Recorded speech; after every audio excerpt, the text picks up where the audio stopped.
Hey guys, welcome back to the Canada Puck Podcast, your weekly, maybe bi-weekly, at least once a month. We can give you at least once a month recap of what's going on in the world of hockey, specifically Canada, specifically in hockey, world of sports, specifically in hockey, and specifically in Canada. That's what I'm supposed to say. I'm your co-host, Mick. You can find me on Twitter at ProfitMick, and I'm joined every episode by my lovely and talented co-host, Grant, on Twitter at Fourth Line Sports. You're making promises that I can't deliver on in the bedroom, and that is once per week, no. Once every couple weeks, once per month, nah, we'll see still. But I have a feeling we leave people more satisfied at the end of our podcasts. I would love to. I think my podcasting skills far exceed my bedroom skills. That's bar down. That's easily where we're at. So we're on the same page. That's good. That is good. We got some fun. We're mixing it up today, guys. We're not doing the typical run-through. I'm going to let Mick explain it because I still don't quite comprehend. So just my feelings, so just my thoughts, just so everyone. If you're new to the podcast, welcome. If you're an old listener, new listener, welcome back. Usually we look at headlines, so we kind of run through the Canadian teams, kind of give you a brief overview of where they stand in the league, what's going on, where their directions, fun stories around them. Call it headlines. We have some gambling advice, some fantasy advice. We look at some boobs at the end. Good time on a Saturday. Today, though, I still think we're early enough in the season. We're still in October. I don't think anything changed. I don't think anything of significance has happened yet this year, outside of, a big injury, right? Like, if Connor McDavid's broke his leg, that would change the Oilers season, and probably the league, right? For the most part, that whole division for the next foreseeable future, right? That's a big deal. Those don't happen, unless there's a giant injury. It's just kind of a feeling out period. As a result, I don't know if I have anything super concrete to say. I've also missed the last couple hockey games, so I don't really have a pulse on anything just yet. Instead of looking at headlines, I put together a tiers list. So today we're going to rank every hockey team. So just our general consensus, what we've seen the first couple weeks of the season. Where should these teams realistically, or at least in our opinions, what is their expectations for this season from what you've seen? So we're in the owners' meeting right now. Me and Grant are the two owners of these franchises, and we're going to say what is the goal with our owners, coaches, players, where we kind of headed, right? So that's the idea. So instead of looking at the standings, talking about Canadian teams, we'll still talk about them briefly. We're going to pull up a tiers list. Look at that. There you go. So we have 5 categories. So we're going to put some guys in the tank. How many teams make the playoffs? 16. There's 32. 16 teams can't make the playoffs. So that means they're either vying for a playoff spot, they're just trying to develop young talent, or they're doing the fun tanking. We also have make the playoffs. That potentially could be a goal. There's a third category of win a round in the playoffs. So you think you're one of the 8 best teams in the league. That should be your goal. And then win 2 rounds. So you think you're one of the 4 best teams in the league. And really at that point, I think if you win the second round of the playoffs, your season is a success, right? Like, it is very successful. You didn't get the Stanley Cup, but you were there, right? You were in the dance. You had a shot. You were 8 games away from glory. That is more than some teams can ask for, right? So that's kind of, in my mind, like the elite tier. We can play around with that. It's a new idea. Let's see how we do. So, Grant, we're going to start out with just randomly how these kind of, I guess it's alphabetical order of how I named the files. Let's start with the Colorado Avalanche. So we're going to jump around a little bit here. I'm going to give you a team. What should be the realistic expectations?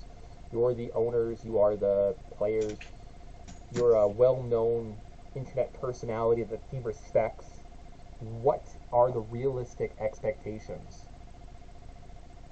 Well, for the Colorado Avalanche, it's only one thing. That's duplicating their success from last year and repeating as Stanley Cup champions. Anything short of that will just be an abomination. Yeah. I know that they had changes and they lost a couple players, but ultimately, if this team isn't competing in the at least conference finals, resounding disappointment. I wholeheartedly agree. I agree with that 100%. If they miss the postseason, that's a big screw up on somebody's part, right? I realize you just want a cup and you should have a buffer, but this team still has talent out of the wazoo. Let's stay in the same category, the team that they beat last year in the Stanley Cup Finals. Where is Tampa Bay headed? Tampa Bay can't be anywhere other than the second round of the playoffs. How they've achieved this success kind of through the first, so consistently through the last 3 years, is something that it's the gold standard for success. You can't make it to the Stanley Cup Finals in 3 years in a row, um, and not say that you're one of the best. So they've got all the pieces. Nothing's changed. They find a way to work. I'm still expecting the bottom to fall out at a certain point. Like, they're going to be at a certain stage. They've traded away enough first-round draft picks where they're going to have a shortcoming of talent. I don't know when it's going to be, but for the time being, you got Vasilevsky in his golden years. Like, it's the sky's the limit with this team again, and we'll see how far they go. But second round of the playoffs are better. Awesome. I agree. So again, I guess we're just going in alphabetical order here, which leaves us with, well, maybe we'll play around a little bit. The St. Louis Blues. So I think we have an Avs, Bolts, Blues. Where is St. Louis at this point of the season? Do we need to pull up like a standings so we know exactly like where they're going, where they're at, what's their record?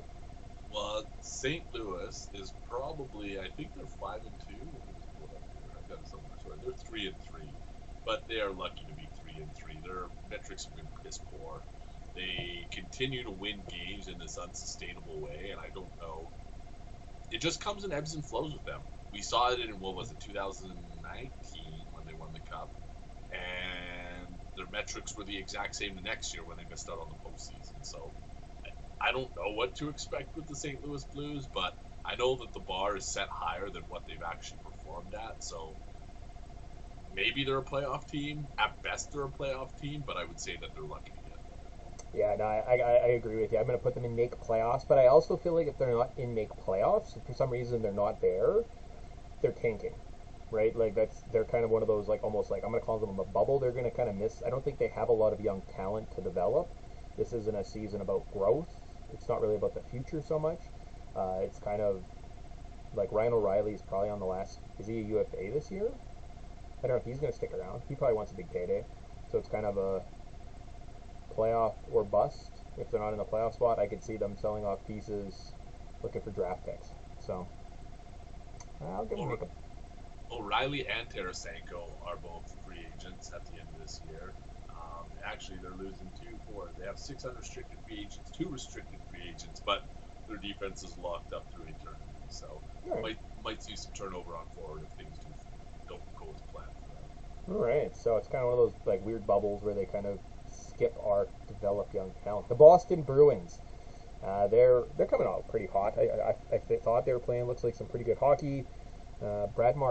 Is Marchand back? I think like that from his injury that he had suffered. So he's back. They're flying. What are the Bruins' expectations this year? Somehow the Bruins compete year in and year out, and it kind of pains me to say that because I don't think too highly of the Bruins. But their core is still intact. Well, I shouldn't say their core is still intact. They still have enough of. They still have a winning culture with their team, and the players who have been there, who are still there, outside of a goaltender, know how to win. So if they can overcome their shortcomings in net, then this team could very well be a top 8 team in the league where they're playing in the second, third, fourth round, depending on how things go. If they catch lightning in a bottle, we've seen hot goalies do crazy things. But as far as like anything short of the playoffs, wouldn't be acceptable. But I do see this team in the elite tier where we're looking at a second round team. I agree 100%. As you were talking, move them in to win a playoff round. That should be they should be looking at this point. They're 8-1, best team in hockey. They're barring again the sky falling, making a playoffs, being a top 10 team. The Canadians came up next, but I think in honor of Canada Puck, let's kind of breeze through all the American stuff. We'll leave the Canadian content and then kind of pick apart where those guys rank in the mix. So that leaves us with the Carolina Hurricanes. I've been high on the Canes for a couple years now. They let me down last year. They the last couple playoffs haven't gone to plan. I don't think they made it out of the first round either postseason. This is why we need that handsome guy to fact check us. But Rod Brindamore gets the best of that roster. I love the composition from top to bottom. They had Ethan Bear just basically riding the pine, and they traded him for a bag of pucks. Like, Ethan Bear's an above-average defenseman in the NHL. Granted, he makes mistakes, but he still has solid metrics. So when you can move on from a player like that without it coming at the expense of your franchise or your team, I think that just speaks volumes to what the team actually is. And I think the Hurricanes are a team that can compete with the best, and where, depending on where the chips fall, I'm still high on the Hurricanes. I still think that they're Stanley Cup contenders.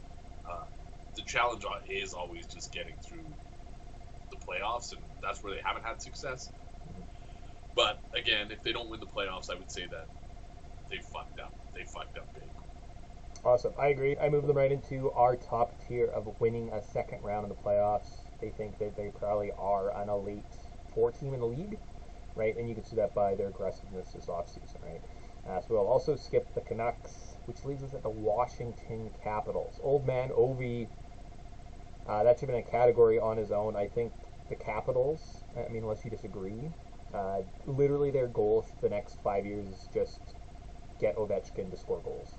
Independent of the team's success, if Ovechkin becomes the leading goal scorer, right, puts up his 40 goal seasons or whatever he needs left, you win as a franchise, right? You got a Stanley Cup with Ovi. You have the best goal scorer ever in history. He wore your jersey.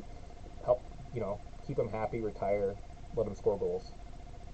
So, is there a scenario where you would say the Capitals should trade Ovechkin, or do you think that he just needs to ride and die with his franchise? No, I just don't think that market, that fan base is craving continued success. I imagine as a Capitals supporter, as a fan, you loved Ovechkin. You think Ovechkin's the greatest thing in the world. Just keep building up the legacy, the legend of Ovi at this point. And if he could go out and top as the top goal scorer of all time, what more could you ask for? That'd be the best 20 years of a fan base, Okay, so another question, and I want this answer on a rageometer. Let's say Capitals, they're shit, best years are behind them, they're not really going to compete, which is kind of true. What if Ovechkin says, I want you to trade me to Pittsburgh so I can play with Crosby and win a couple Stanley Cups? How angry would you be at Ovechkin if he said that? As a rage meter? As a rage meter, like, squeeze his head off is like probably that's probably middle end of the spectrum. Okay. There's probably, we could get more violent than that, or if you just want to, the other end of the spectrum is, I want to hug him, I want to give him a kiss on the lips and say, I hope you win that cup with Crosby. Am I gonna kiss? Am I kissing Ovechkin?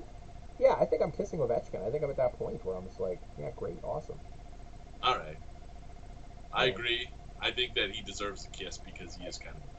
I mean, like, at this point, it's kind of like he can do what he wants, right? Like, as a fan, I'm like, if he doesn't want to be, that sucks. Like, I wish he'd want to stay, and we could help, like I said, build up that legacy, that legend of Ovechkin.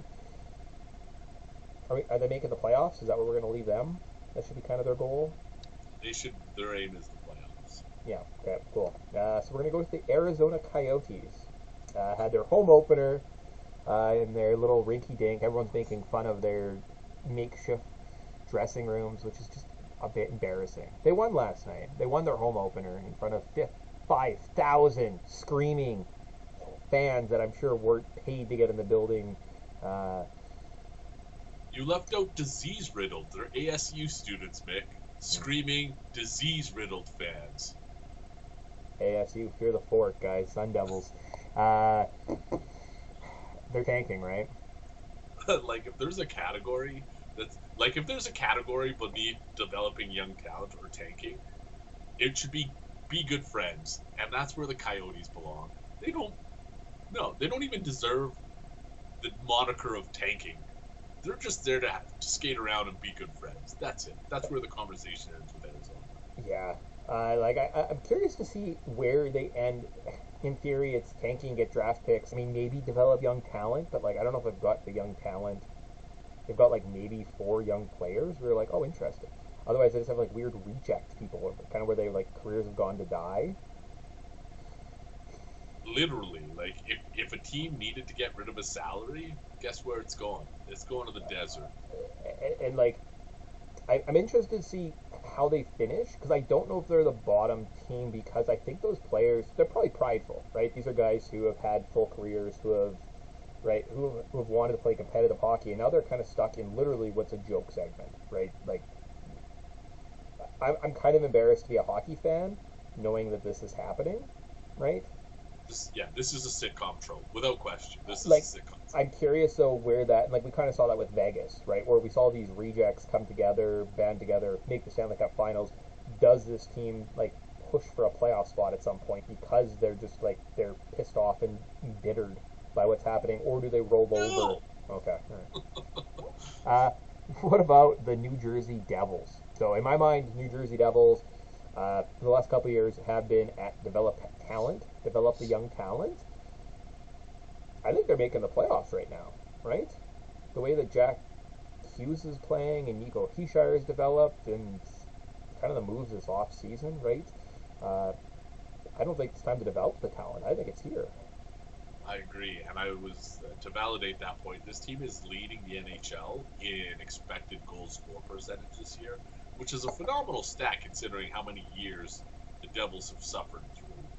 But we are at that point in their timeline where it's no longer here. We need our good young players to be good and get better. They're good. It's time to compete, and they will compete for a playoff spot, which is good news. I don't know if they're going to get in. I mean, the Metropolitan Division, you got to get by some heavyweights. But I think that they are in the right category, and they will compete for a playoff spot. Super. Anaheim Ducks playing pretty good hockey. They're not terribly built. They've got they're playing good hockey right now. Does that continue? What does John Gibson do? I imagine he's probably more of a trade candidate than something they're going to lock up long term. I'm thinking they're developing young talent, right? They've got McTavish, they've got that other kid in the center. I think it's just kind of help grow and help those guys develop, become the next kind of core for this team going forward. I was debating this one because we couldn't have gone to further ends of the spectrum. The Anaheim Ducks are the worst analytics team in the league, and it's kind of a sad position to take after last year's modicum of success. They were kind of in the playoff race late into the season. They suck. They're the worst team. No, they're tanking. Fuck that. All right. Sorry, I apologize. I'm going to put them slightly above the Coyotes. For some reason, I saw a tweet somewhere, and my whole opinion on the Ducks was based on some tweet where someone said they're playing good hockey. That's it. I didn't look at the record. I looked at nothing. I laughed. Okay, they suck. They do suck. All right, we're on the same page because I was straddling that line. They are supposed to develop young talent, but at this stage, it's time to just add to the coffers. You got nothing fucking going for you, Anaheim. Not this year, anyways. Yeah, like you're probably going to get a highlight goal or something like that from Zegras, and everyone loves Mason McTavish. I think you roll with them, see what you get out of that, but like you need more pieces to the puzzle, right? How about the Philadelphia Flyers? So they're flying high, aren't they? Like they're playing. That was the 5-2 team. Were they the 5-2 team? Yeah. I was thinking of near the bottom of the fucking metric standing. That's Philadelphia Flyers. They don't deserve nice things. And we're going to use this as a tangent for me to complain about Bryce Harper because I don't want the Houston Astros to win the World Series, basically ever. But I also don't want Bryce Harper to win the World Series ever. And he's already played, so he's already his fingers are already in the pot. And even if he hadn't played in the World Series, everybody would say, well, Bryce's dingers, yada, yada, yada. It just fucking rubs me the wrong way. You know, this guy's never had a beer in his entire life. He just doesn't drink. But, and this is how I know he's a real dick, he owns a bar. So fuck Bryce Harper. I hope the Phillies beat the Astros, but I hope Bryce Harper, his head explodes or something, and I hope the Flyers go down with them. So we think the Flyers are, even though they're not allowed to tank, John Tortorella said, I will not let this team tank. If you're going to tank, get out of town. But guess what? I kind of think you're probably going to end up tanking. So they're better than the Coyotes. They're probably better than the Ducks, too. Like, they're tanking, but, like, they're probably almost too talented to tank at this point. Was that one of those ironic free speech uses where he's just like, we're not a tanker, and then they just go on to lose 60 of the next 67 games? I tried my hardest, guys. We had lots of bag skates. Chicago Blackhawks are also tanking. They might be tanking worse than the Coyotes, but the Coyotes are pathetic. So I'm going to put them slightly above the Coyotes. But like the Blackhawks. But I will say this about Chicago: those players are playing to get out of that town. They're playing pretty reasonable hockey, a reasonable brand of hockey right now. They're showing that they can score, which is exactly what you need to do to get out of Chicago, because nobody wants the players who can't score. So, Chicago, 100% tanking, but they're also kind of being, what's the opposite of Robin Hood? Anyways, whatever the opposite of that is, they are taking from the poor and giving to the rich, because they're going to end up with all these extra draft picks for trading away, players, they're NHL caliber players, and then they're going to have a surplus of draft picks, and they're the bad guys in this analogy, this poorly coming out analogy. And like we've seen that time and time again, where like the other night when the Oilers went off, and it was like was it 7-6 or something like that, and they were just going off. That's not the Blackhawks being a good team. That's like Grant said, all those players being like, hey guys, it'd be great. Like, man, imagine if Patrick Kane played with McDavid. Like, look how good these guys look, right? Like, really, they're just showing off because they don't want to be in a shitty situation anymore. So it's one of those things. The New York, we're going to pass the Flames here. The New York Islanders are next on the docket. Where are the New York Islanders right now? Oh, I guess I'm torn on this team because they, like the New Jersey Devils, they've had a few years to develop some young, talented players. But I also don't think they're good enough to compete for a playoff spot. Maybe they are. I don't know. What's the one beneath? Develop young talent. See, again, I don't know where this team falls. Yeah, they're not there. They don't have those young guys. They don't have those stars. Like, I think their goal, the realistic expectations are make the playoffs, right? If you don't make the playoffs, you failed. Like you're not selling off pieces. You're signing the Matthew Barzels to the big deals, right? Like this should be compete. This should be your squad going forward. I think they're probably below the St. Louis Blues in terms of playoff hopes, right? That's probably a good Western Conference comparison. I don't know a team that is expected to compete that has like missing pieces. I would say they are the St. Louis Blues of the Eastern Conference. We should leave it. Awesome. So then up on the list we get to the Blue Jackets. I believe they're Jackets. That's why they're past the Eyes. Blue Jackets, what are they doing? Are they developing young talent? I can't think off the top of my head any Calder Trophy nominees that they have. Lots of picks. So I think that this team is kind of playing games with themselves. I think they think of themselves as playoff contenders, but I think realistically they're probably in the tanking category, like the elite of the tanking category. Are they above or below the Flyers? I would put them above the Flyers, but that's just me. I think that I agree. you got Goudreau. Who did they trade?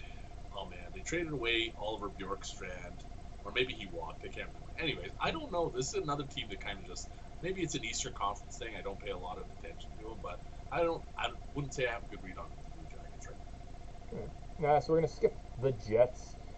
We're looking at so many juicy Canadian squads here. We're going to get to the LA Kings.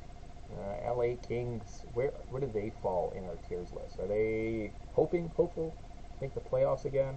Are they built to develop young talent?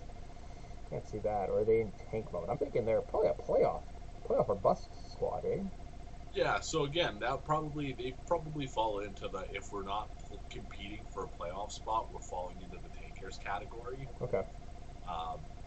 They made the playoffs last year, lost to the Oilers in the first round, gave them a hell of a run in the first round. But again, once I think you've set that bar, especially with a team like the Kings, who wasn't even expected to compete last year, but when you set that bar, probably as overachieving as it was, that's just the standard.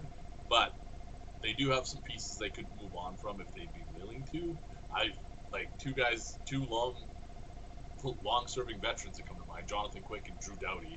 I don't know if either one of them would want to move to go to like a more competent NHL franchise, but either one could probably be used as trade bait throughout the year to just get if this team does go into sell mode, those two players, if they wanted to, could probably end up on a competing team. No, I agree. We are going to get to the Vegas Knights, the Golden Knights. Like, I have no idea. Like, I can't even fathom a guess. They're not developing young talent because they've traded every pick and piece they have for the future. So they're not tanking. I guess they're trying to make the postseason with what they have left. But I don't feel confident. Like, I feel less confident they'll make the playoffs than the Devils. So I'm going to put them below the Devils on our make the playoff list. Ooh, so I hate saying this because I fucking hate Jack Eichel. He's the Bryce Harper of the NHL world. Just a guy you actively want to root against. But I watched like the game last night in Anaheim, or I guess it was in Vegas versus Anaheim, and I was very impressed with what this team does. They get the puck up the ice so quickly, and maybe it was this is the only time I've seen the Golden Knights this year, and maybe it was because the Anaheim Ducks are shit, but like so many odd man rushes where they just like they know when to break, they know when to like abandon a defensive responsibility and go. So I think that this team, after the success that we saw early in their franchise, is a team that needs to compete for like a playoff series win. But a big part of me wants them to just fall flat on their face because I don't think Jack Eichel deserves this. So we're thinking, like, you want to move them up behind the Bruins? I would put them at the very bottom of the win a playoff series category. Awesome. Okay, cool. I'll do that. So they're below the Bruins. All right. So then that gets us to the Seattle Kraken. 2 years in the league. I don't know if they have a lot of NHL caliber talent at this point. Are they developing talent at this point, or are they tanking? No, this without like I thought when we were talking about this pre-show, I was like, without question, Seattle Kraken are a team that is tanking. They didn't get the haul that the Golden Knights did with their expansion draft. Granted, they have some caliber, like NHL caliber players, but like not many that skate above like a break-even threshold. So for me, it's not even about developing young talent because in theory you should have had players that are ready to compete now. It's a matter of tanking and getting more players to develop. Like this is a franchise that has to. They've been in the league for what? This is year 2. Is this year 2 already? Mm-hmm. Then, yeah, I think that the leanest years are actually still coming because we've seen that it's not working. They don't have any talent that they can point to in the pipelines to say we're gonna get good. Like they have to get bad before they get better. Yeah. They have to kind of develop an identity and have some players internally grow and be able to compete. Right. I agree. I'm going to put them a little bit below the Flyers, but potentially above the Ducks. No, they're below the Ducks because at least the Ducks could like. No, because they can't. I don't know. They're in like an awkward spot because they don't have anyone to trade. Like they don't have like a big piece and like, oh, that guy's going to get moved at the deadline and they're going to collect pieces. They're just kind of going off their own merits. We have to skip the Leafs. We have to skip the Oilers, which leaves us with the Florida Panthers. Big offseason moves for Huberdeau and Uyghur. They brought in Kachuk. These guys have to win the playoff series, right? Like I don't think they're thinking they're top 4 at this point, but like they're probably slightly above the Knights. Yeah, no, they are above the Knights. I would even put this team ahead of the Bruins. Like on paper, this team is superior to the Bruins in my opinion. But the X factor, so they've looked good this season, and they've looked good without Aaron Ekblad on the back end. But this season to me just really boils down to Sergei Bobrovsky, who's in the twilight of his career. We've seen this kind of decline in metrics, and like it's not a steady decline. Like he is competing, he does have some above average outings, good stretches, that sort of thing. But I don't think that Sergei Bobrovsky is at an age where he's going to steal you a playoff series. So like basically, as long as Sergei Bobrovsky doesn't cost this team, they are definitely going to compete. They're definitely winning a playoff series. And the bar should be set even higher than that. Like this is a team that needs to get further than a first round win if they actually want to satisfy their dozens of fans.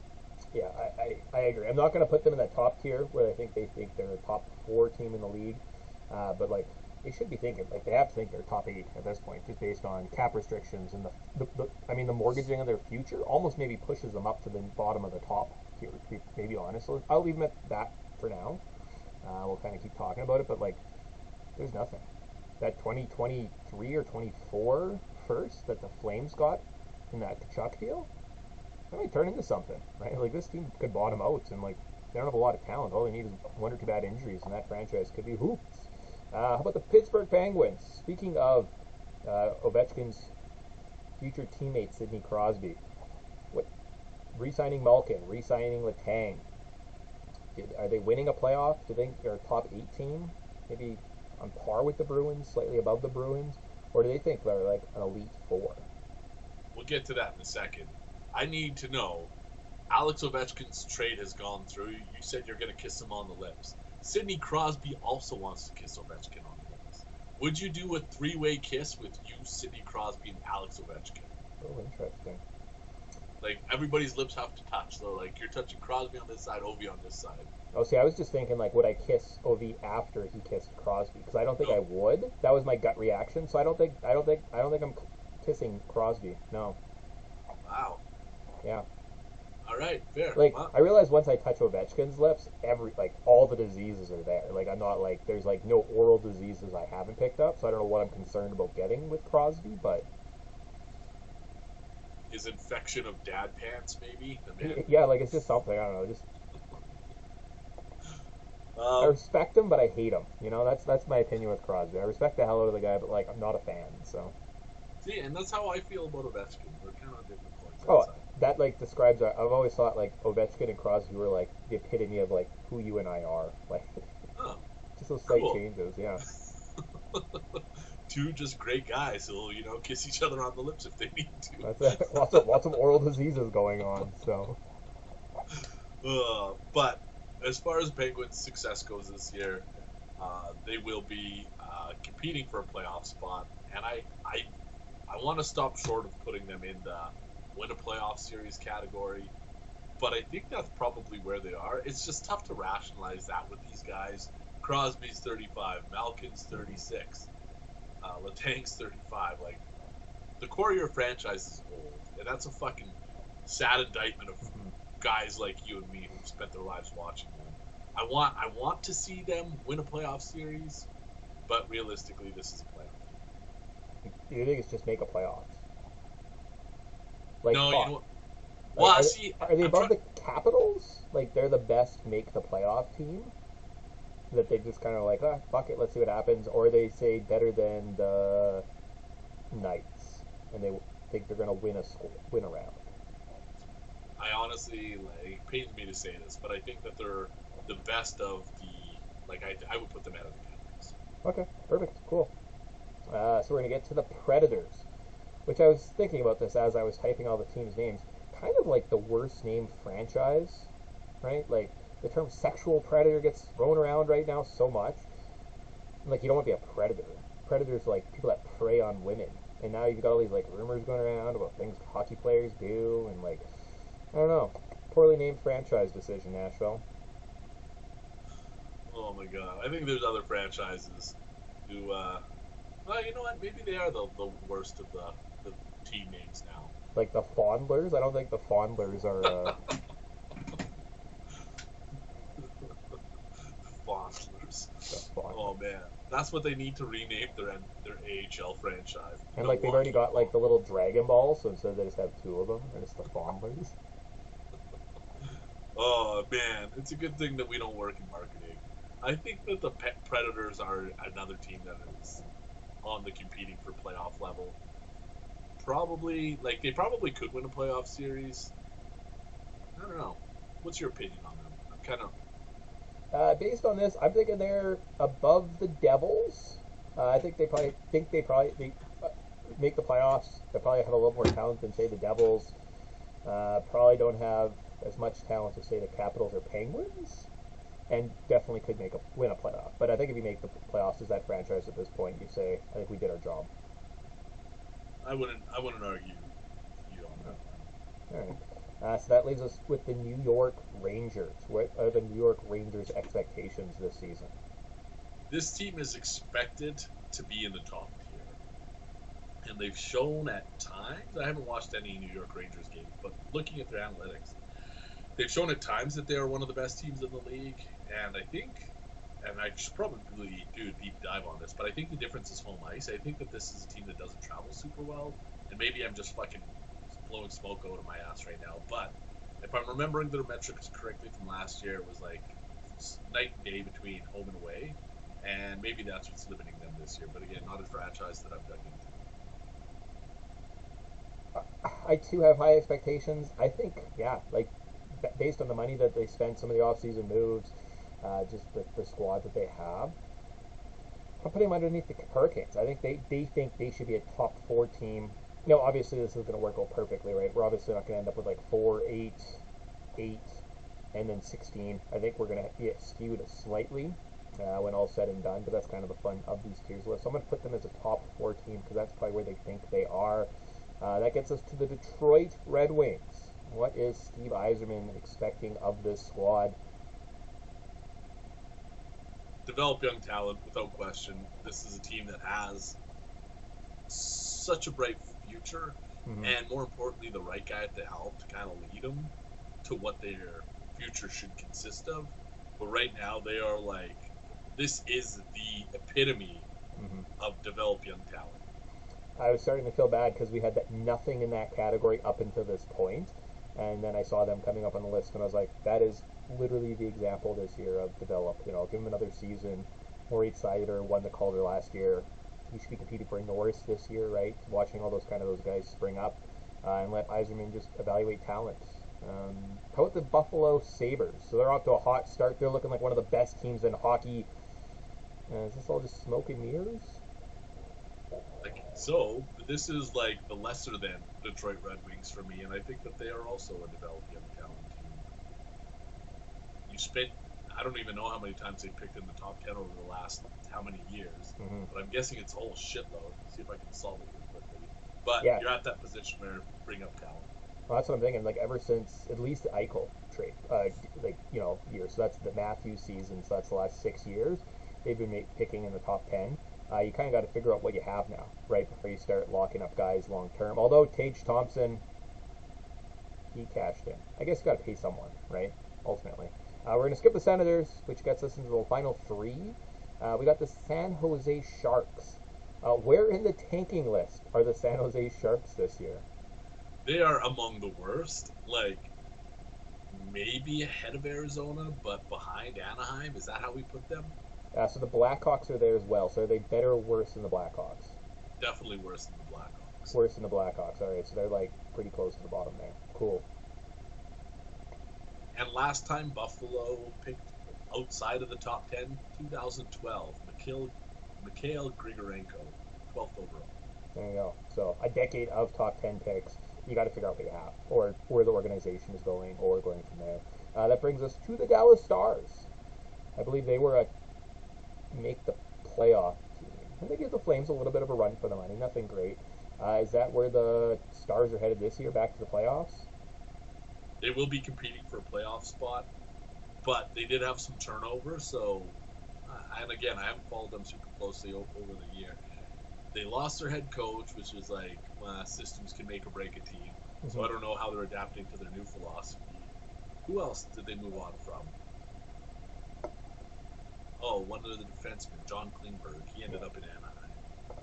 There's a couple other pieces I think that moved on. So, yeah. Bottom to mid compete for a playoff spot. I have them below the Devils, above the Blues. Yeah, perfect. Cool. And then finally, Minnesota Wild.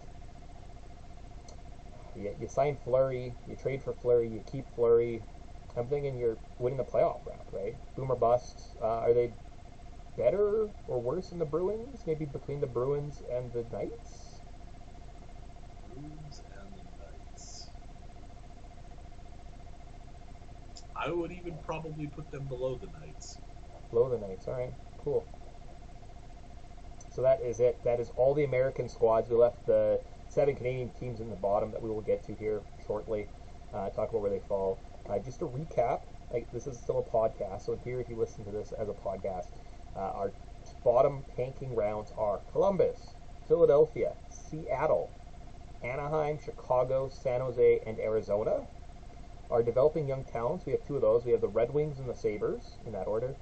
Make the playoffs. We have the Penguins, the Capitals, the Predators, the Devils, Stars, Blues, Kings, and Islanders. So that is 8. Cool. There you go. That's neat. Win the first round. So that we're thinking you're a top 8 team in the league. We have the Panthers, Bruins, Knights, and Minnesota Wild. And then finally our top 4 teams are the Colorado Avalanche, the Bolts, the Hurricanes, and the New York Rangers. I feel pretty comfortable and confident with that list. Right now, is there anything, just as I was reading through that, that you'd like to change? No, I think that was good work. Kudos to us for flying off the seat of our pants and actually putting together some coherent arguments on most teams that we probably haven't really even looked into. 100%. So one thing that as I'm noticing as we're recording, our Skype names are available on the video, so if you want to add us to Skype and talk to us, I mean, I only use it to talk to you, so go for it. My mom tries to call me on this thing every once in a while, but I don't answer. No, just kind of like, ignore. All right, so that leaves, so that's pretty good. So we've got 4, 8, we've got 16 teams currently in the playoffs. If we like doing this, if this is a good feel, we can come back to it in the future. I'm curious to see, like, does our opinions change over the season? I can't save it. I'll figure that out afterwards. But we now have to run through the Canadian squads. So, how are we doing? Let's start with the Montreal Canadiens. Where are the Montreal Canadiens? This is another team that was, for me, kind of straddling a tanking or develop young talent line. But for me, I'm comfortable putting them in the develop young talent line. Just because I don't think that guys like Nick Suzuki's been around for a few years, but he needs a few more years. They had those 2 top, 4 draft picks last. How many picks did they have last year in the first round? Top. Anyways, Yeah. Something I can look into. But again, they've got all the pieces. The biggest thing too, their goaltending is going to let them down. But if they get their young players some meaningful reps, this is a team that, sign a goalie next offseason. This is a team that maybe turns into a playoff competitor quicker than later with the right offseason moves. But for now, it's really just a matter of development. I agree. I'm going to kind of put them above the Sabres. So kind of sandwiched in between the Sabres and the Red Wings. I don't think they have the dogs that Yzerman has to kind of develop. But really at this point, they do look like they have some pieces, the Suzuki's, the Caulfields. You need to know where they're going, right, essentially, before you kind of make any other ideas and moves. Go from there. How about the Vancouver Canucks, the laughing stock of the league? If you were Wiley at some point and you saw the league or them take these continually 2-goal advantages early on in games, only to blow it later, you live bet the other team. You made a little bit of cash in your pocket. Kudos to, at least I did that a couple times, so I felt good about that. Are the Canucks really that bad, or is this just a slump? They are not as bad as we've seen, but it was an inevitable correction after they overachieved towards the end of last year. And everybody knows, they went on this hell of a good run once Boudreau came onto the bench. But they also overachieved by a substantial margin. There wasn't a huge jump in their underlying metrics that warranted the improved play. And again, this is always one of those things that's tough to quantify. However, it was you just can't overachieve for that long without some sort of correction. Maybe they just had to pay for it at the start of the year. Best case scenario, they only had to pay for it at the start of the year. But after what we saw from them at the end of last year, the shitty 7-game start notwithstanding, this is a team that has to compete for a playoff spot. Otherwise, the sky's already falling. I can't imagine this team, if they go on, let's say they have 1 win in the first 10 games. Vancouver has rided for less, so we'll see. This is a great litmus test. So if you're wondering, you're sitting at home, you're listening out on the road, what is the difference between make a playoff and develop young talent? Develop young talent is your competent squad, but you want to see what players are doing before you lock them in long term, right, financially. I kind of feel like the Canucks have already did that with Hughes and Pettersson, right? They already made the commitment to these 2 guys to say, we know what you're worth. Here you go. Here's kind of a bridge contract. They'll pay on the next one. So yeah, they have to compete for that. This is literally like the difference between those two rounds. Where do you want to put them in to make the playoffs? Are they kind of one of the lower squads right now, just based on preseason? We're going to put them at the bottom of the list. No, I think that they deserve better than that because even last year, If we like them better than the Islanders, Kings, or Blues. between Islanders and Kings to me makes sense. Okay, so not the top, but you edge out the Islanders. Good job. What about the Calgary Flames? They're flying high. Nazem Kadri's on pace for something like 109 points this season. Best player in the world. We get our fill of that here in Calgary. Yeah. This team has to win a playoff series. They just have to. But the sad thing is, like, the composition of the Pacific Division with playoff series and matchups being what it is, we could potentially have a couple teams in the win a playoff series round, and some of them will not. 100%. And like I said, we'll check back in periodically. Maybe once a month if we kind of like this. If there's not as much going on and we need something to talk about, we need some visuals on the screen. So yeah, I'm gonna put them below the Panthers because I feel like they also have a shortened. They don't have a great future at this point, and they're kind of a win now mode. Versus these other squads, at least you can talk into like, they have some pieces, and based on the money that they gave out this off season, they better hope those guys perform. So I'm thinking I'm gonna put them right below the Panthers of expectations. If they don't win a first round of the playoffs, they could be in some trouble. Like there's not a lot of brightness in the future of the squad. So other than Treliving getting a sweet gig somewhere that's not Calgary, and maybe eventually playing in a new arena, maybe. Who knows? Those talks are reignited. no, because the people of Calgary are just going to vote against it when they say, "Hey, do you want to pay for these things? Like, do you want the Olympics and to pay for you guys to get new roads in the city?" And we're like, "No, we want to pay with our tax dollars."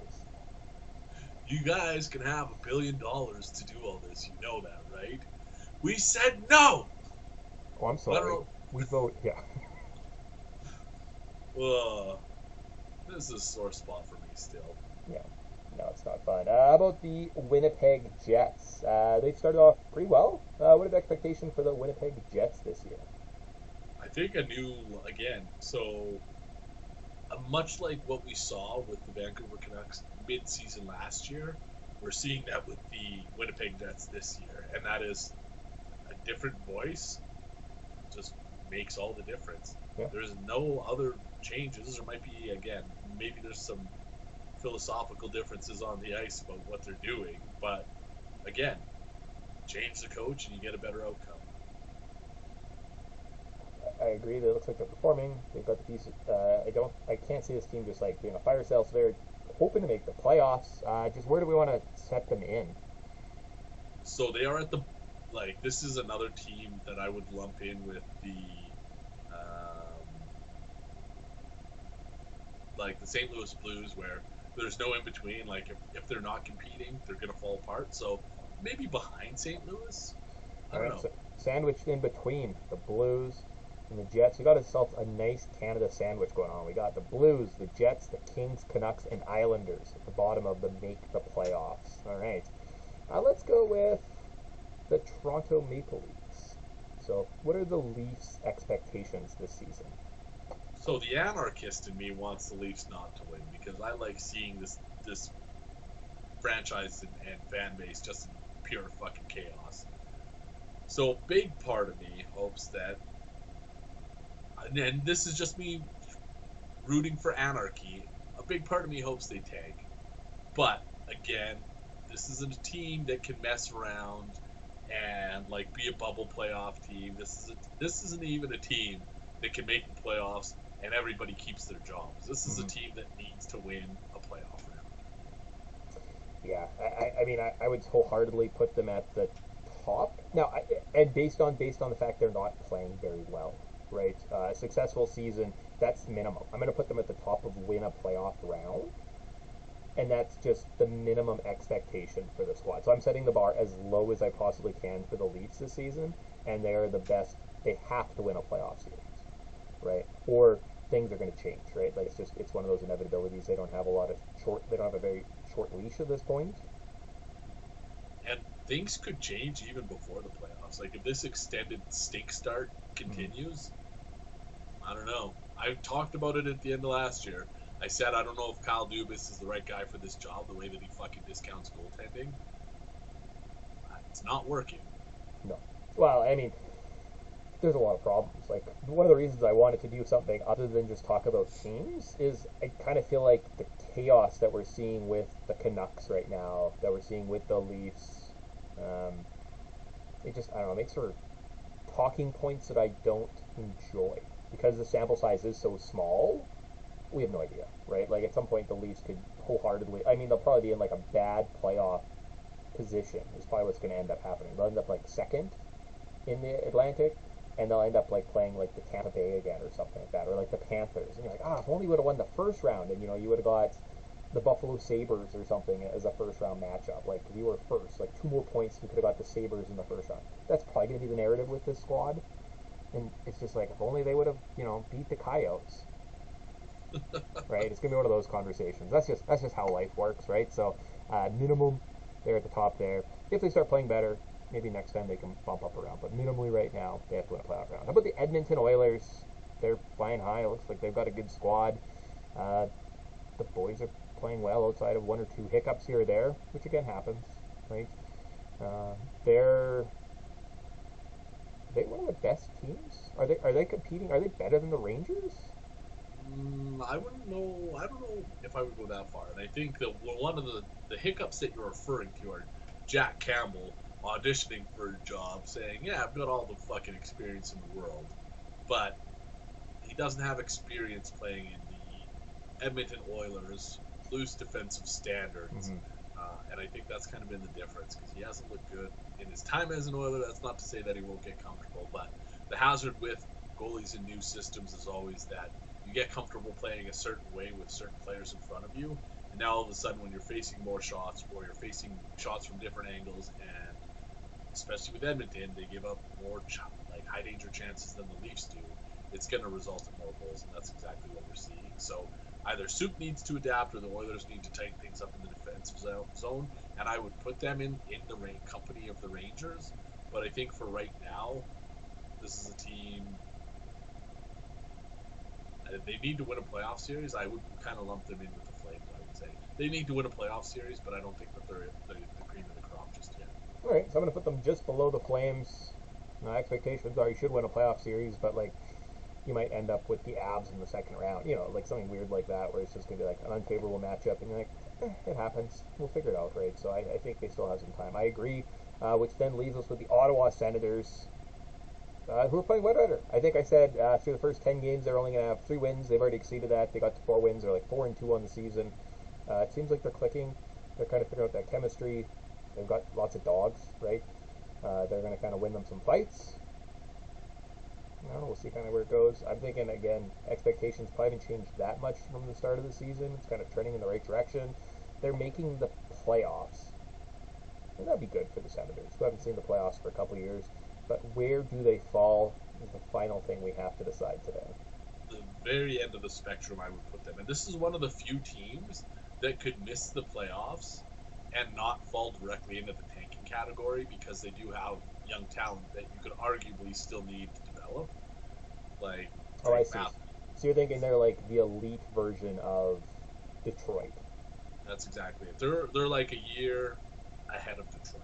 Okay. So, like, if you wanted to call this a development year and put them ahead of them, I wouldn't argue with that. But if you think that this is a team that should be competing, I wouldn't argue with that either, because they have been shit for a few years. They do have all the pieces.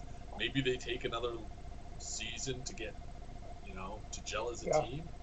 I don't know. No, I agree. I think develop young talent. If they are up there, and it looks like Kachuk and Stritzel has become, a top-line center, and they have a bunch of dogs, but they just don't get there, people would say their back end sucks. Like, their net was a mess. The defense was terrible. But look at all these great forwards they have, right? They just have to develop the next pieces. I'm going to put them above Detroit as develop young talent, because I think ultimately you would sit there and say, hey, this was a successful season, right? We did a good job as a Sens fan that you can hang your hat on. You don't need to make the postseason at this point. just as long as you're the last team in, right? Like you want to be the 9th ranked team, not the 11th ranked team, right? If you're hitting 9, that's perfectly fine. So Yeah. cool. So that was it. That Is was that it. All 32 teams in less than an hour. Good for us. so how did we do? So to recap, so that we think the elite 4 teams, which we ended up with 4, that's great, are Avs, Bolts, Canes, and Rangers, win the first round of the playoffs. So we think the elite 8, we've got 1, 2, 3, 4, 5, 6, 7. So someone's going to be unhappy. We've got the Leafs, Panthers, Flames, Oilers, Bruins, Knights, and Wild. So we think those are the squads. If they don't get there, something bad might happen. Make the playoffs. We've got the Penguins, Capitals, the Predators, Devils, Stars, Blues, Jets, Kings, Canucks, and Islanders. So that's the expectation for those. That's 10 squads there. If you do the math right, we've got 20 teams making the playoffs right now. So it's not horrendous. Yeah, I think that's a pretty good spot. And like if like we'll maybe this is a good like Christmas episode when things kind of die Yep. down and we'll for some filler revisit it. I could see bumping some teams up and down to achieve the balance. I like it. I like it. Developing young talent. So that means they don't make the playoffs, but we're happy if they're stars, if those kids take those steps. We've got the Senators, Red Wings, Canadians, and Sabres. Did I say one of those twice? Senators and Sabres maybe just sounds the same when I'm not paying attention to what I'm saying. Happy with those squads, right? And then finally the tanking squads. They don't win another game. They just end up with some draft picks. Who cares on the roster? Doesn't matter. Screw those fan bases. We just want those young boys so badly. That's what they're thinking. They said it, not me. So we've got Columbus, Philadelphia, Seattle, Anaheim, Chicago, San Jose, and the Coyotes. So I'm pretty happy with. I'm pretty satisfied overall with this list. I think, yeah. Yeah, reviewing it, me too. I agree. Good work for us on with no prep show. I like it. This is it. I wanted to throw something at the wall, do something different. However, unless Grant is done with his day and wants to just move on, we could still do a little gambling and a fantasy lineup and then get out of here. I am definitely on board for fantasy lineup and some gambling if you're ready for it. Oh yeah, so I already pulled up my FanDuel. So what we do is we tried fantasy leagues, we tried all those other things, but what we found was if we do daily fantasy between the two of us, putting our massive hockey brains together, usually we can end up with something well. Now I've got a $1 entry. I don't know how I did last week. I'd love to tell you, but I think I ended up at 50-50, 10-person contest. Didn't have enough players. It fell through. I didn't go and write down how everyone did. No idea how my first team did. I don't think it was well. Let's put it that way.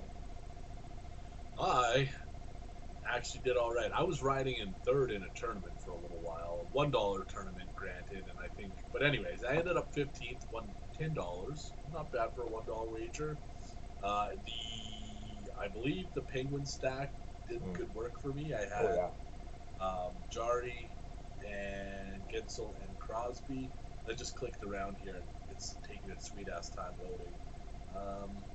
So yeah, those guys combined for 90, 100 points, something like that. They all went north of 30. Tyler Johnson was a good low-cost ad, 0.6% drafted, 20.8 points. Claude Giroux, oh yeah, he showed up. My low guy was Rasmus Sandin, goddamn Rasmus Sandin. Otherwise, everybody was floating like 10 or higher. So. Sick. Yeah, you definitely want to beat me, so maybe listen to Grant rather than me. But I will talk first. Grant can't go. So at the back end, I have Alexander Georgiev for Colorado playing the Islanders tonight. The Avs haven't had the greatest start to the season. I think it bounces back. Basically, I was just going for a win. I went with my boy Connor McDavid up front. It was him or he's such a cheat code. You have to put him in there. So he's the big guy. He took all my money. Other center position at $6,700. I have Elias Lindholm. I like that against Edmonton. I think there are going to be points scored. Lindholm, one of the better scorers for the Flames, so that seems like good value. Ricard Raquel plays on the top line for Pittsburgh. They're in Seattle tonight. It's a little bit later. but I mean, the Penguins seem like they're scoring, so why not kind of go with that? Kyler Yamamoto at $4,500. Pair him with McDavid, or I guess he plays with Draisaitl, so I'm trying to get a little bit of a Draisaitl rub, basically. If there's an assist or something, maybe Yamamoto touches the puck. On defense, Jared Spurgeon, $5,000, and Seth Jones at $5,200. They both play on the top line. Chicago Buffalo, Minnesota Detroit. You might see some goals there, so I'm just kind of hoping for a goal or assist really at that point. Tage Thompson, top line, big dollar guy, had a breakout year, playing the Blackhawks tonight. Sabres look like they're something. And Max Domi, they're both $5,500 and $5,100 respectively. So I kind of just thought, crap teams, crap goalies, maybe somebody scores. I don't think you're wrong for thinking that. I kind of thought the same thing, but I just was too big of a bitch to pull the trigger on anything. So what do you got? What do you got, Grant? I like your roster. I might borrow a few things. So I went back to the stack because it worked well for me in week 1. I don't know if it's going to pay off this time, but we're raving about the Detroit Red Wings. I went Billy Husso, Lucas Raymond, Moritz Seider with my as a Red Wing stack at home versus Minnesota. Again, it feels like a bit of a gamble. I know Detroit's underdogs, but you just got that funny feeling in your balls. You're like, you know what, this feels like the right thing to do. Maybe I'll regret it. Maybe I won't. I don't know. Started going back up to the front, so I don't know why I've taken the stance against the Avs early this season, but I think they're playing 3 games in 4 night, all of which in the metropolitan area, like New York City area. I'm not man enough to bet on the Islanders, but I think that the Islanders show up. So I ended up taking Matthew Barzal and Ryan Pulock. Matthew Barzal in front and Ryan Pulock on defense. He's joined by Jeff Carter, who played in Seattle. Seattle's good defensively at home. I wanted to take Crosby. I couldn't rationalize the price. I thought Carter's a nice in-between. Ryan Nugent-Hopkins has been skating with Connor McDavid and looked really well. I get that, and I get why. We don't have to fucking go over this. McDavid and Draisaitl get all the attention in Edmonton, and rightfully so. But low-key, Ryan Nugent-Hopkins having the best start of his career. That leaves me with 2 utility spots. Nino Niederreiter, Nashville hosting Washington. Nashville's been really good offensively this year. Nino Niederreiter's fitting in well. And lastly, I think this was my highest salaried guy. It was Mitch Marner, Toronto in LA. I like what Toronto isn't as bad as we've seen them, and Mitch Marner is a guy who doesn't get the credit he deserves. I honestly think Mitch Marner's the best player the best, most complete player with the Maple Leafs. So anyways, once he starts to go, I know the Leafs will follow, and that could start tonight in LA. Yeah, no, I agree. As I'm kind of scrolling to the list here, there's a big clump of Leafs. Marner, Nylander, Tavares, all $7,600, and I guess Tavares $7,500. Like, if you could put that into a stack somehow, like, they might shoot the lights out, right? It's coming. Like, of all the games I've watched, it's frustrating from the number of chances this squad has that they just don't capitalize, right? Like, Austin Matthews has shot the puck, has had like 100 shots on goal, and he's hit 2 this year. I just feel like a back-to-back Rocket Richard winner, and I was going to dive into this actually, of when Ovechkin got his back-to-back Rockets, what was his next season looking like, right? Like, what was the goal total? Like, what should we expect from Matthews? I don't think he's putting up 60 again this year, but like, his 38 goals, what we should be looking at? Yeah, I don't think, like, his shooting percentage was inflated. As you were talking, I was hoping I'd get to it, but I didn't get to it here. I want to say it was like high teens, if not like 20. Like, he was shooting the fucking lights out last year, which is just an impossible number to replicate year over year over year. So this could just be the universe balancing itself out a little bit as he works back down towards career norms. But he's not going to stay there. That's for sure. No. So, I mean, realistically, here, let's pull up Ovechkin, who we talked about at the start of the show. I think it's the best goal scorer ever, right? Matthews is looking like he's on pace, like back-to-back Richards are nothing to be like shy about. He's on a good squad. Ovechkin, between 2007, so for 3 seasons, he went 65, 56, and 60. Then he did have a 32, 38, 32 season. I'm thinking Austin Matthews, if he's hitting 35 goals this season, that's just to be expected. Goalies play them different after you win a couple of Rockets. Defenses play a little bit differently. You have a mark on your back. It takes a lot to step up. And then Ovechkin did have another 350 goal season, followed by another 30. So, based on the slow starts, now he could also get 60 this year. Like, that's still in the cards, right? Like, we're under 10 games at this point, so there's still lots of hockey to play. But like at this point, that makes me feel better about my life. So 18.5% shooting percentage in 2020, 17.2 2021, and he's at 5%. So yeah, and those two were above his career average of 16.1. So likely headed for moderate, at least off the start. We're seeing regression. Again, who knows? Maybe it's not possible that this guy has 3 above average years in a row. You can't continue to drag the number up forever, but he's not a 5% shooter. No, and I think he'll show up. They're overanalyzed. Everyone loves them. That's why I don't want to sit here and talk about the Leafs, because that's boring. So there you go. So FanDuel. So good luck. I'm not going to change anything. My rule with FanDuel is once I talk about it on the show, I just leave it, because as soon as I alter something, Seth Jones is having a hat trick tonight. And I'll be like, again. And the guy I picked up has a hit or something, and I'm like, I hate my life. Cool, great. So I'm just going to leave that. Good luck to you on that. I will be able to show you the results, because I did enter a pool that I believe is now filled. So it's exciting. On to my Bettor Advice. So we, theoretically, every week, $100 on the line, gamble it. So we got a bonus on the last show, because I believe it was maybe our first show of the season, something like that. I hit one of my 3 $25 bets that I did. I believe I hit the over in the Edmonton-Calgary game, which won me $42. So I'm starting out with my bonus. I only got 42 of my possible $100 back. Grant, did you kill me? Are you a 50,000 millionaire? There was no overtime games the opening weekend, so one of the prices you pay at rolling the dice is sometimes it comes up 7s. All right, so Grant is starting with a respectable 0. I'm getting a $42 bonus to start the year. So hooray! Good job, me. I have 3 bets today. Well, you know what? I have 4 bets, but you know what the 4th one is. So how many do you have? I have 2. Oh, perfect. I'll lead off here. So talking about this. I talked about this. If you connected the dots of 2 of the teams, then it makes sense how I ended up betting Montreal Canadiens. They were plus 2 something. They're down to plus 198 now. Montreal is better than people think they are, and they have a surplus of young talent, and sometimes it's just a matter of everything coming together. The St. Louis Blues do not have that, and that is they're scraping by with an also-ran roster.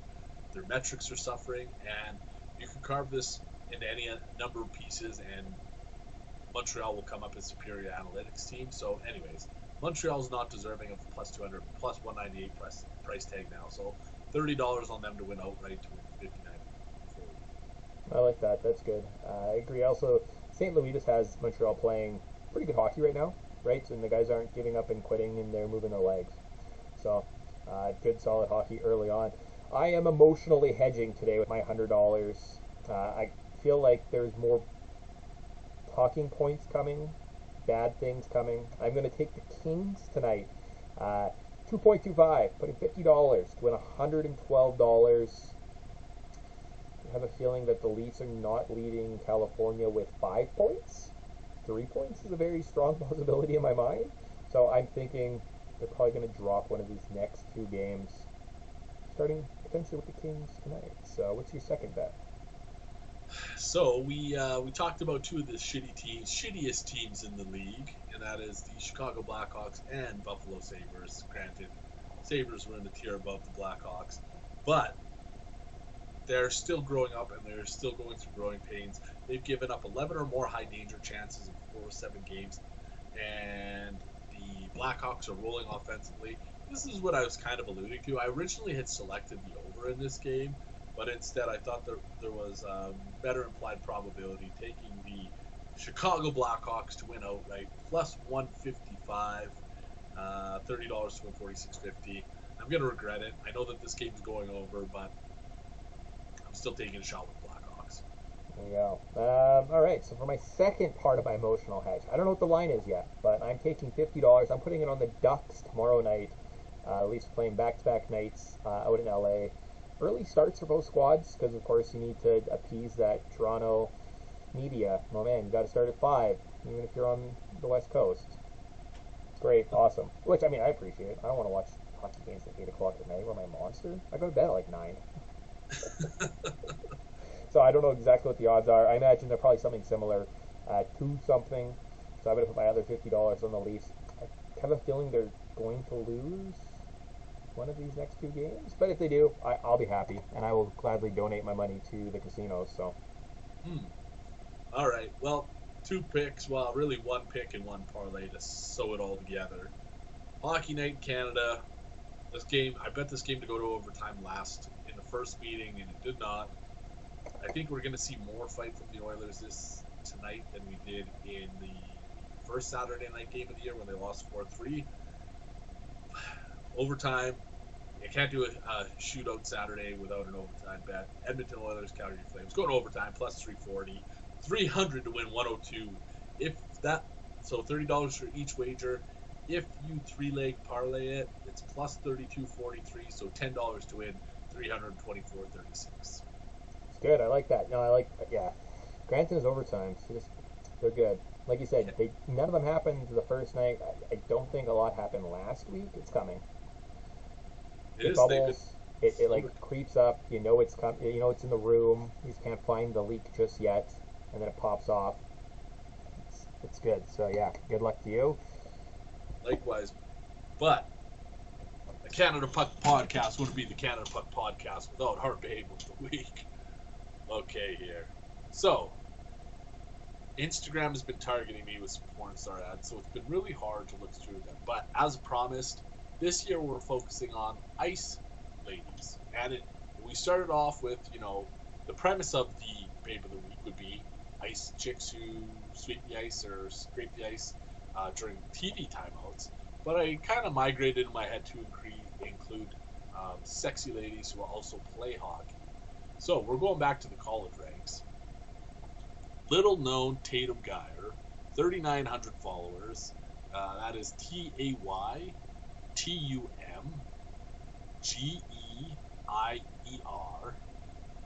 St. Cloud State Hockey, number 16, Wisconsin, Minnesota.